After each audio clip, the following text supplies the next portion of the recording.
एक कंडीशन जिसके बारे में हमने पहले नाम लिया, इसको हम कहते हैं मसल फटीग। बेसिकली मसल जब कॉन्ट्रैक्ट ना कर सकें किसी भी वजह से, तो इस कंडीशन को हम मसल फटीग कहते हैं। फिजियोलॉजिकली मसल कॉन्ट्रैक्ट करने के काबिल नहीं रहते। आमतौर पे एटीपी की डेफिशिएंसी की वजह से मसल कंटिन्यूअस कॉन्ट्रैक्शन की हालत में रहेगा, क्रॉस ब्रिजेस टूट नहीं सकेंगे क्योंकि एटीपी अवेलेबल नहीं है। तो ऐसी सूरत में मसल अकड़ा रहेगा और इसको हम कहते हैं कि मसल फटीग की हालत में है। इसी तरह मसल के अंदर अगर लैक्टिक एसिड एक्यूमुलेट हो जाए तो उसकी पीएच चेंज हो जाती है और उसकी वजह से मसल्स में पेन का एहसास होता है। इसी तरह ग्लूकोज की डिप्लीशन की वजह से भी मसल्स बाज दफा कॉन्ट्रैक्ट नहीं करते हैं। आयोनिक इम्बैलेंस मतलब कैल्शियम या सोडियम पोटेशियम वगैरह की अवेलेबिलिटी ना हो, ठीक तरह से मौजूद ना हो, तो भी मसल्स फटीग हालत में जल्दी आ जाते हैं, यानी कि वो थक जाते हैं। एक और कंडीशन जिसमें मसल्स बहुत ज्यादा अकड़ाव की हालत में रहती हैं, इस कंडीशन को टेक्नी कह सकते हैं। आमतौर पे ब्लड के अंदर कैल्शियम कम होने की वजह से होता है या न्यूरॉन्स की एक्साइटेबिलिटी की वजह से हो सकता है।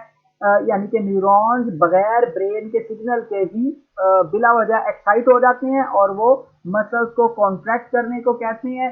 इसकी वजह से बॉडी के अंदर सेंसेशन का लॉस भी हो सकता है, ट्विचेस और कन्वर्जन होते हैं, यानी कि मसल्स फड़कते हैं या उनको झटके लग सकते हैं। और एक्सट्रीम सिनेरियो में लेरिंग्स का स्पाज्म होता है, यानी कि हलक के मसल्स उनमें झटके लगते हैं और हलक से आवाजें निकलना शुरू हो जाती हैं उल्टी सीधी। रेस्पिरेटरी पैरालिसिस हो सकता है, यानी कि जो सीने के मसल्स हैं, डायाफ्राम है, उस पे झटके लगते हैं, सांस ठीक तरह से नहीं आता या वो मुसलसल अकड़ाव की हालत में रहेंगे और उसकी वजह से डेथ हो सकती है सांस ना आने से।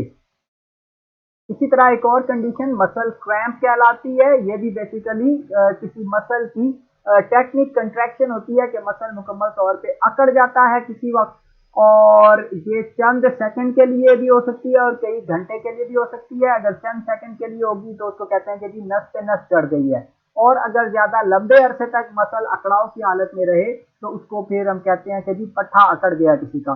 तो मसल स्टार्ट हो जाते हैं, पेनफुल होते हैं, यानी कि वो अकड़े हुए होंगे और उनमें दर्द होगा। आमतौर पे थाई और हिप के मसल्स में ये काम ज्यादा होता है और रात के वक्त ऐसा अमूमन होता है या एक्सरसाइज के बाद ऐसा होता है।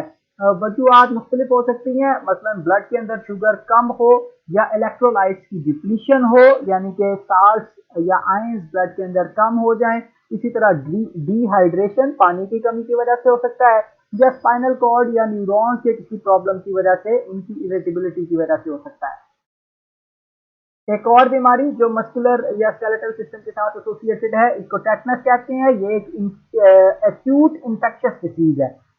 इंफेक्शियस से मुराद है कि ये इंफेक्शियस ऑर्गेनिज्म एक बैक्टीरियम की वजह से होती है, जरासीम से फैलने वाली बीमारी है, और एक्यूट है, यानी कि ये लॉन्ग टर्म इंफेक्शन नहीं होती बल्कि थोड़ी देर की इंफेक्शन होती है। थोड़ी देर की इंफेक्शन को एक्यूट कहती हैं और थोड़ी देर में ही फिर ये बड़ा शदीद नुकसान कर सकती है, डेथ भी कॉज कर सकती है। एक एन एरोबिक बैक्टीरियम की वजह से होती है जिसका नाम है क्लोस्ट्रीडियम टेटनी। डेवलपिंग कंट्रीज के अंदर ज्यादा होता है। जो अमीर मुल्क हैं मसलन यूरोप या अमेरिका, कनाडा वगैरह, ऑस्ट्रेलिया, उन मुल्कों में ये नहीं पाया जाता। गरीब मुल्कों मसलन अफ्रीका और एशिया के ममालिक में ये कॉमनली पाया जाता है और ये जानवरों की स्पीसीज में पाया जाता है, मसलन घोड़े की लिग में पाया जाता है। डेवलप कंट्रीज में नहीं होता। तो मतलब जब आपको सड़क के ऊपर एक्सीडेंट हो जाए, आपको जख्म आ जाए, तो आपको कहा जाता है कि 48 घंटे के अंदर अंदर टेटनस का आपने इंजेक्शन लगाना है। तो वो इससे बचाव का इंजेक्शन होता है। परसिस्टेंट पेनफुल स्पाज्म होता है स्केलेटल मसल्स का, यानी कि आपको काफी देर के लिए जो है स्केलेटल मसल्स अकड़ाव की हालत में आ जाते हैं। और ये आमतौर पे शुरू होता है नेक या जा के मसल्स के अकड़ाव से, यानी कि आपके जबड़े अकड़ जाते हैं और इस कंडीशन को लॉक जा कहते हैं, और ये फौरी तौर पर अलामत होती है कि टेटनस शुरू हो चुकी है। अल्टीमेटली ट्रंक और लिम्ब के मसल्स, यानी कि आपकी बॉडी के और हाथों पांवों के मसल्स भी अकड़ना शुरू हो जाते हैं, जिस और अल्टीमेटली रेस्पिरेटरी फेलियर हो सकता है जिसकी वजह से मौत वाकई हो सकती है।